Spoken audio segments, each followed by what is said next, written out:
Hi everybody, welcome back. Me again, Eugene from CBS, Canadian Business and Enterprise Services. And today I would like to discuss another topic of great interest, great concern, and great influence on our life as business entrepreneurs, and that's working with our partners, working with shareholders in our corporation, how to do it right, how to make sure that all the partners who are engaged in your business know what to expect, to know what they are expected from, and how to do it right.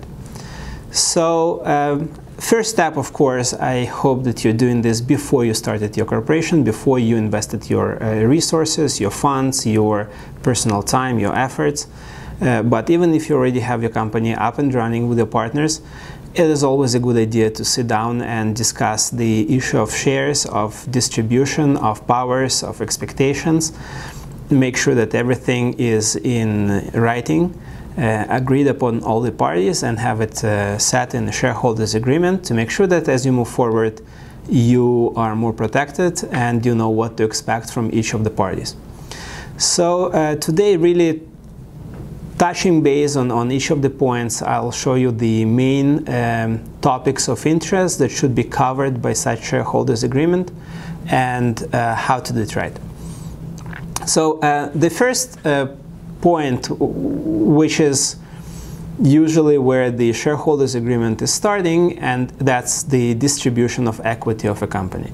So how many shares, how much of the equity each of the shareholders gets, and the distribution could be just as you wish, as you decide with your partners based on the volume of investment, how you calculate each investment, how you agree with your partners. Sometimes it could be 50-50.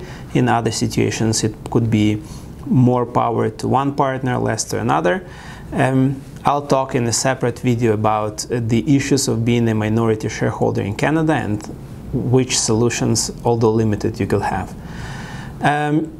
So you can distribute equity in a corporation in almost any way possible, dividing it among the same shares, different classes of shares, different types of shares.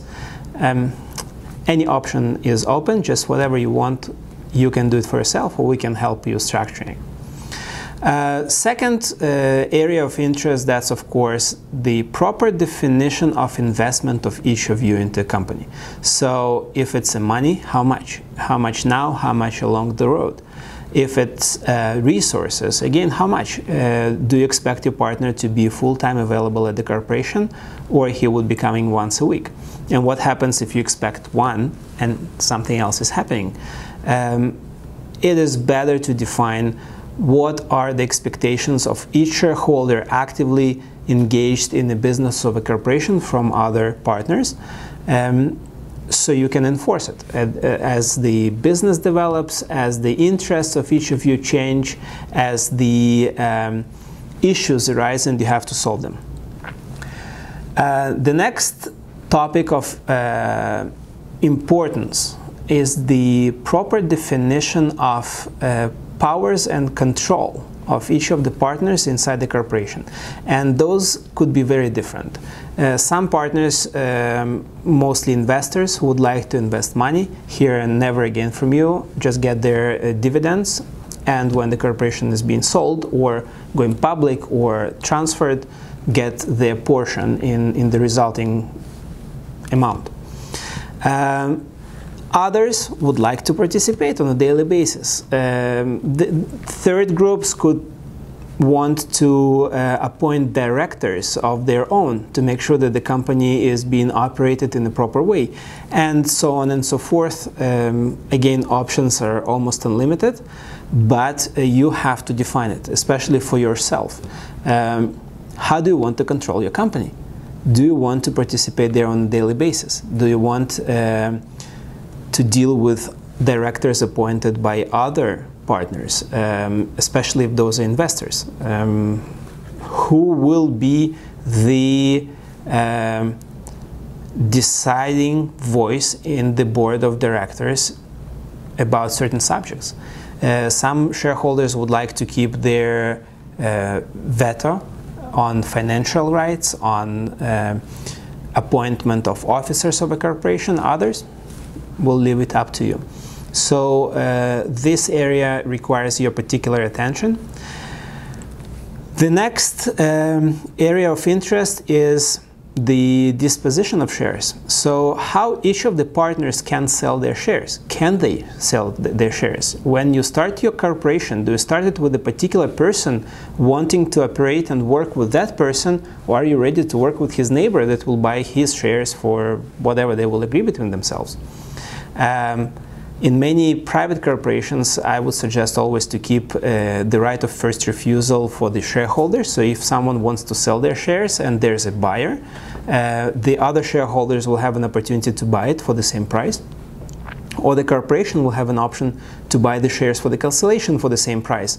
That will save you from third parties, people that you don't know, might not even want to work with, coming into a company as shareholders. The side area of the same type of influence is what happens if one of the partners goes through a marital breakdown or dies. Who has the right to get the shares? And in this situation, I always suggest my clients to have a provision in the shareholders agreement that will allow for the partners or for the corporation to buy those shares, to make sure you don't get the wife of your partner as a partner in your business, or if you don't want to deal with the children that get the inheritance of the dying partner. Again, they will get paid. They will get the value of shares reasonably set by the corporation or appraisal, but at least you will be able to prevent them becoming active partners in your company. And the final area of interest, and that sometimes becomes of a very important area, and that is how do you resolve the situation of impasse, when you cannot make a decision because you have an interest in one direction and your partner wants to go in the opposite. What happens if you just cannot come to a decision? Usually this provision is called buy-sell provision or a shotgun clause provision, and that allows you to come to your partner with a suggestion. Either you buy me out or I buy you out, and there's no other option available. That provision, unless it's properly defined in the agreement, does not exist in law. So if you don't have it defined, you will not be able to force your partner out. In some situations, that might bring to the effectual death of your corporation because you just cannot make a decision.